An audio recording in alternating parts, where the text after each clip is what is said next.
कृष्ण गोविंद राधे कृष्ण गोविंद हे नाथ नारायण वसुदेव हे नाथ नारायण आनंद कंद भगवान तिथिवारं च नक्षत्रं योगकरणमेव च पंचांगस्य फलं श्रुत्वा गंगा स्नान फलं लभेत्। आज कार्तिक मास के शुक्ल पक्ष की चतुर्दशी नाम की तिथि, रविवार, कृतिका नाम का नक्षत्र, परिध नाम का योग, भव नाम का कर्ण और वृक राशि पर भगवान चंद्रमा इस प्रकार से पंचांग श्रवण हुआ। भगवान श्री सत्यनारायण भगवान का व्रत, पूर्णिमा, कार्तिक स्नान, संपूर्ण पुण्य फलवाते, दीपदान त्रिपुरोत्सव, कल पूर्णिमा सोमवार को। कृष्णाय वासुदेवाय देवकी नंदनाय च नंदगोपकुमाराय गोविंदाय नमो नमः। वसुदेवसुतं देवं कंसचाणूरमर्दनं देवकी परमानन्दं कृष्णं वन्दे जगद्गुरुं मलकोमलाङ्गं सीतासमारोपितवामभागं चारुमासायकचारुचापं नमामि रामं रघुवंशनाथं। क्या तन मांझता रे एक दिन माटी में मिल जाना, क्या तन मांझता रे एक दिन माटी में मिल जाना। माटी ओढ़न माटी बिछावन माटी का सिराना, माटी ओढ़न माटी बिछावन माटी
ततो धनेश्वरं नीत्वा निर्यान् प्रेतप्रोवृते दर्शयिस्तु तान् सर्वान् यमानुज्ञातरस्तथा। प्रेत उवाच पश्येमानि यान् घोरान् धनेश्वर महाभयान् येषु पापकला नित्यं पच्यन्ते यमकिङ्करे। तप्तबालकयानायं निर्यो घोरदर्शन यस्मिन्नेते दग्धदेहा क्रन्दन्ते पापकारिणः। अपि किं विश्वदेवान्ते क्षुतक्षामगतास्ते न पूजयन्ति ते ते पच्यन्ते श्रेण कर्मणः।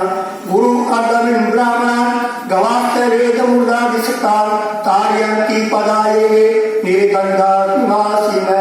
आनंद कंद भगवान की। सूत जी महाराज शौनकादिक ऋषियों से और ये कथा का प्रसंग सुना रहे थे।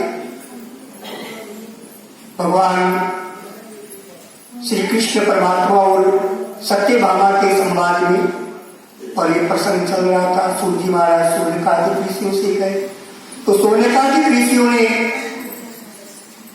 सूत जी महाराज से फिर हाथ जोड़ करके और प्रार्थना की, काल को प्रसंग में करता जाए।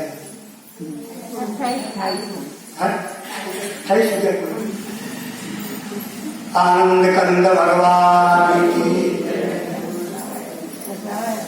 तो कार्तिक मास के व्रत में स्थित कोई मनुष्य अगर संकट में पड़ जाए या कठिन वन में स्थित हो या रोगों से पीड़ित हो तो वह मनुष्य ये शुभ कार्तिक का व्रत कैसे करे।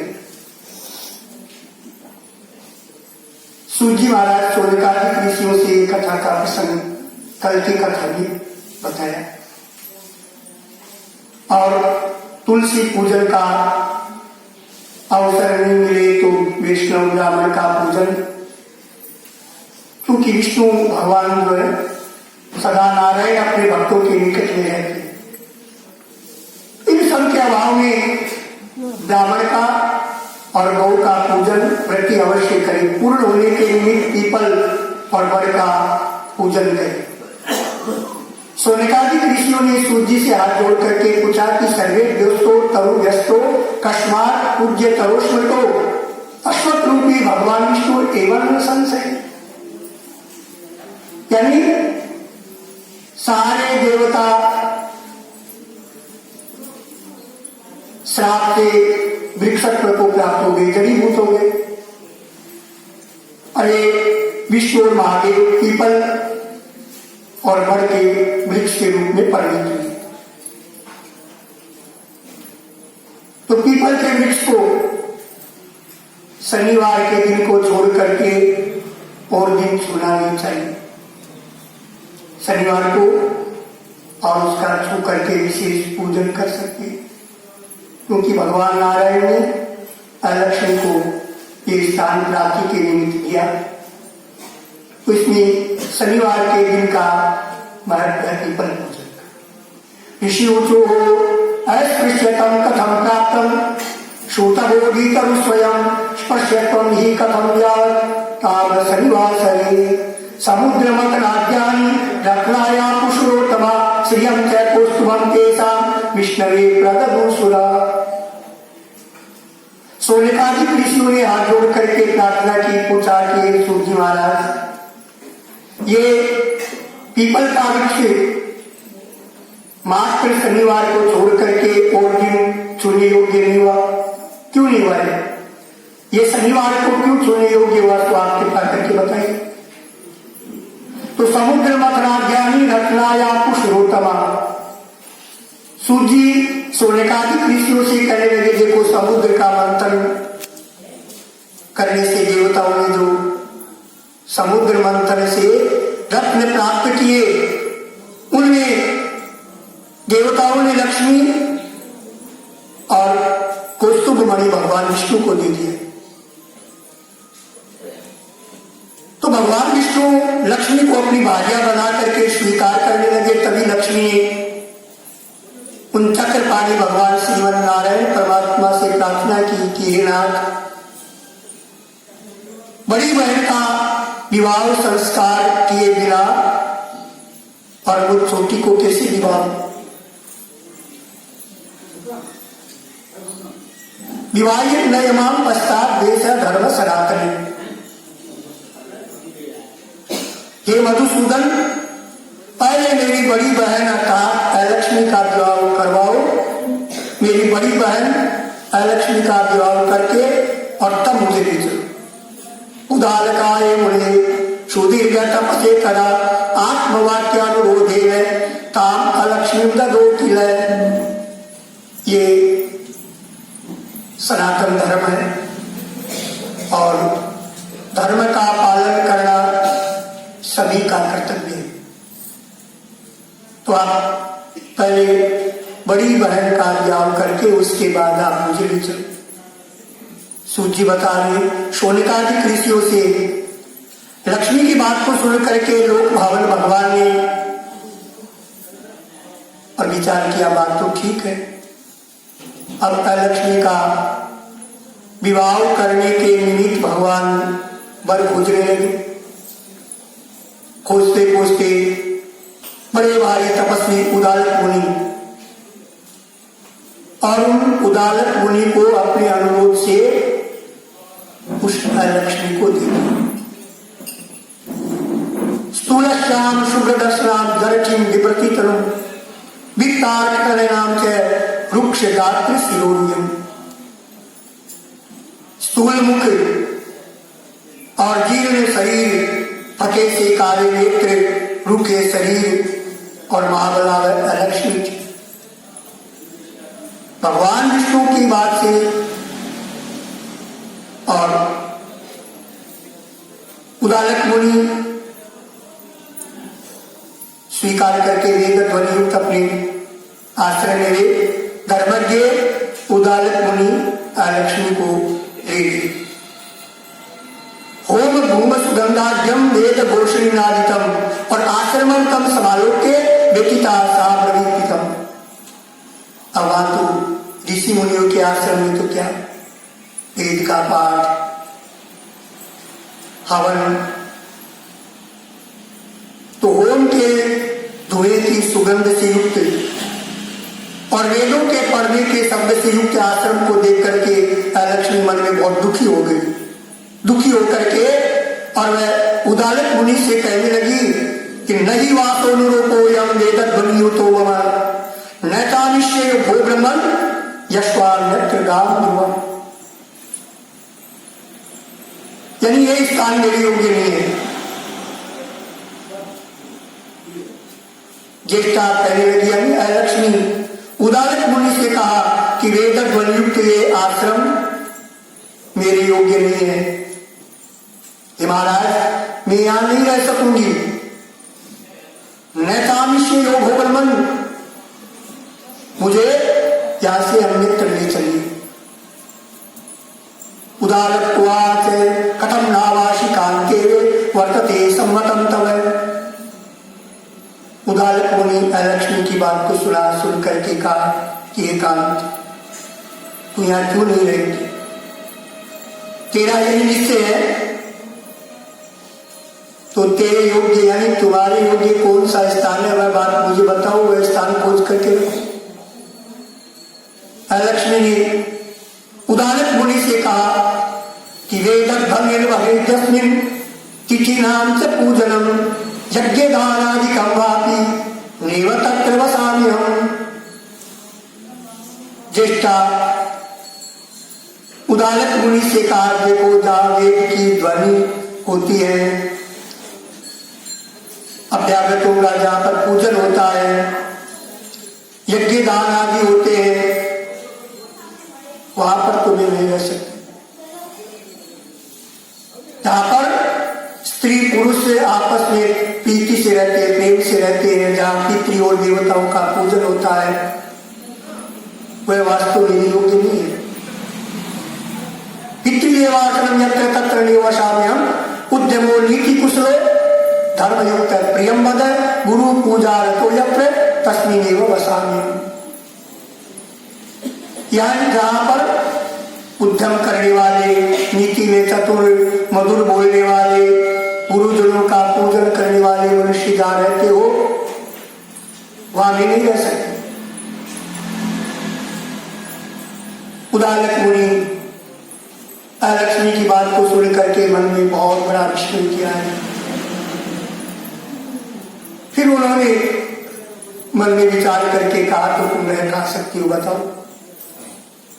लक्ष्मी ने उदालक मुनि से कहा कि रात्रो दिवाके यस्मिन् दंपत्यो कलहो भवे निराशाया तिथियस्त तस्मिन् स्थाने रतिर्मम। जहां पर घर में रात और दिन स्त्री और पुरुषों में आपस में जहां झगड़ा होता हो, कलह होती हो, अभ्यागत जिसके दरवाजे से निराश होकर के लौट जाते हैं, उस स्थान में रहने में बहुत चतुर, यानी उस स्थान में मेरी विशेष प्रीति रहती है। जहां बड़े बूढ़ों का सम्मान नहीं होता है, सज्जनों का अपमान और कठोर भाषण जहां पर होता है, वहां भी सदा वास करती है। विद्ध सज्जन मित्राणाम यत्र स्याद वनामनम निष्ठुरम भाषणम यत्र तत्र नित्यम वसाम्यहम्। मारे बड़े प्रेम से वास करती है। जहां बड़े बूढ़ों का अपमान होता हो, बड़ों का सदैव अपमान और वाणी में कठोरता है, वहां से मैं कभी हटना भी नहीं चाहती। तो निष्ठुरम भाषणम यत्र तत्र नित्यम वसाम्यहम्। दुराचारणता यत्र परद्रव्यापहारिणे परदारणतापि तस्मिन् स्थाने रतिर्मम। जहां लोग दुराचरण करते हैं, पराया धन हरने में यानी चोरी करने में चतुर, उस स्थान में मेरी विशेष प्रीति रहती है। जहां सदा गाय का वध होता हो, मद्यपान होता हो और ब्रह्म हत्या आदि पाप होते हैं, उस स्थान में मेरी विशेष प्रीति रहती है। वहां उसको छोड़ना भी नहीं चाहते। तो सूत जी महाराज शौनकादिक ऋषियों से बता रहे, उस लक्ष्मी की बात को सुन करके उदालक मुनि मलिनमुख हुए और मलिनमुख होकर के उदालक मुनि लक्ष्मी से कहा कि अस्वस्थ वृक्ष मूलेस्मिन् लक्ष्मीत्वं स्थिरा भवेत् आवास स्थान आरोग्यम यावताम्यहं पुनः। उदालक मुनि लक्ष्मी से कहा, इस प्रकार उदालक मुनि ने लक्ष्मी की बात को सुन करके उसे स्थान खोजने के निमित्त जाने लगे। तो लक्ष्मी से कहा कि देखो, जब तक मैं तुम्हारे रहने का स्थान खोज करके वापिस नहीं लौटूं, तब तक तुम इस पीपल के वृक्ष के नीचे बैठी रहो। सूत जी महाराज बता रहे शौनकादिक ऋषियों से। उदालक मुनि लक्ष्मी को उस वृक्ष के मूल में बिठा करके वहां से चले गए। लक्ष्मी बैठे बैठे बहुत समय बीत गए। बहुत देर तक वह उनका मार्ग देखती रही, बात जोती रही, लेकिन किरम तत्र यावत् न दर्शिसा तदारुरोध तरुणं भर्तृत्यागेन दुःखिता ततस्यामुदितं लक्ष्मी वैकुंठ भवने श्लोक। बहुत देर तक जब लक्ष्मी बैठी रही, उदालक मुनि के आने का मार्ग देखती रही, उसने जब मुनि को लौटते नहीं देखा तो पति के त्यागने से दुखी होकर के शोक से रोने लगी और इतनी जोर से रुदन किया कि तदारुरोध करुणम भर्तृत्यागेन दुःखिता ततस्यां रुदितं लक्ष्मी वैकुंठ भवने श्लोक। इतने जोर से वह रुदन किया, वैकुंठ भवन में उसका रोना सुनाई दिया। तो लक्ष्मी जी अपनी बड़ी बहन की रोने की बात को सुना। लक्ष्मी जी ने उद्विग्न होकर के भगवान विष्णु से हाथ जोड़ करके प्रार्थना की कि स्वामी मत भरी निंजेष्टा भर्तृत्यागेन दुःखिता। लक्ष्मी भगवान से हाथ जोड़ करके प्रार्थना की कि स्वामी, मेरी बड़ी बहन अपने पति का त्याग करने से बड़ी दुखी हो रही है। इसलिए हे दयालु, यदि मैं आपकी प्रिय हूं तो आप उसे धीरज करने के लिए जाओ। सूजी महाराज बता रहे सोनिकादि ऋषियों से, लक्ष्याशय तथो विष्णु तत्रागच्छ कृपा निधि आश्वासन लक्ष्मी अब्रवीचन वचन, यानी ताम इदम वचन अब्रवीत। लक्ष्मी ने जब भगवान से कहा कि हे दयालु, यदि मैं आपको प्रिय हूं तो आप मेरी बड़ी बहन लक्ष्मी को धीरज देने के लिए जाओ। सूची बता रहे शोणिकादि ऋषियों से, कृपानिधि भगवान विष्णु लक्ष्मी की बात को सुनकर के मन में धैर्य धारण किया और विष्णु लक्ष्मी को साथ में लेकर के वहां से चले। उस अलक्ष्मी को धीरज देते हुए भगवान कहने लगे, विष्णु भगवान ने कहा, लक्ष्मी तुम पीपल के मूल के आश्रय में सदा स्थित रहो। ये पीपल जो है ये मेरे अंश से उत्पन्न है, इसलिए मैंने आपको यहां बसने के लिए स्थान दिया है। प्रतिवर्ष जो तुम्हारा पूजन करेंगे